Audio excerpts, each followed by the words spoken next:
I remember a testimony of this grandma. She said, my entire family was killed. And this was in a village gathering of refugees, where I was there preaching the gospel. And you always earn the right to preach the gospel. You don't just preach it and shove it down your throats off the bat, You earn the right. You show them the goodness of God first, grace first, and then truth.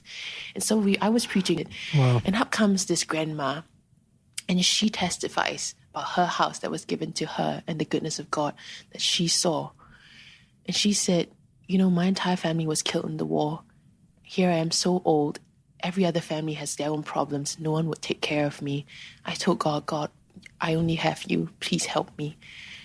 I used to go back to a tent that was so bad. Whenever it rained or the wind was blowing too strongly, I really thought my tent was going to collapse on me, and I would pray. I could not sleep. I would just pray that God would keep me safe through the elements. One day the village chief comes up to me and says that we're going to build you a house.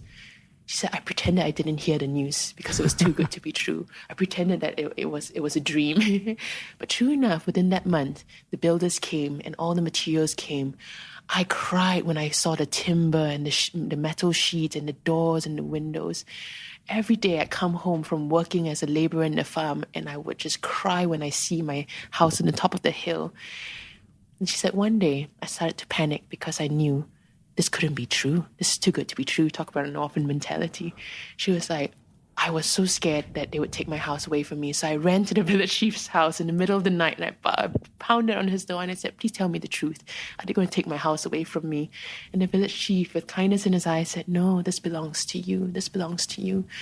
And she said, I went home. I was knelt before God in my house and I cried. She says, every day when I come home from work, I worship God in my house because I know that no one saw me, but He did. He did. And then she stood in the gathering of refugees. And she said, God is with us. He's with us. He's never left us. He's not behind the evil that we have seen. He's in our midst. And it's almost like, when you turn your eyes upon Jesus, the things of this world just go strangely dim in that place. Everyone saw Him. And she said, I would just like to raise a song of worship to my God. This grandma, she was probably the oldest in the congregation. She lifted her voice and she just pierced the air with her worship. And there's a difference between singing and worship, the difference between worship and adoration. And that was the sound of adoration I heard. All the refugees stood to their feet and they worshiped God with her. And I just knelt there crying, just totally broken in that refugee camp because they saw God. They saw God. And that's what you're living for.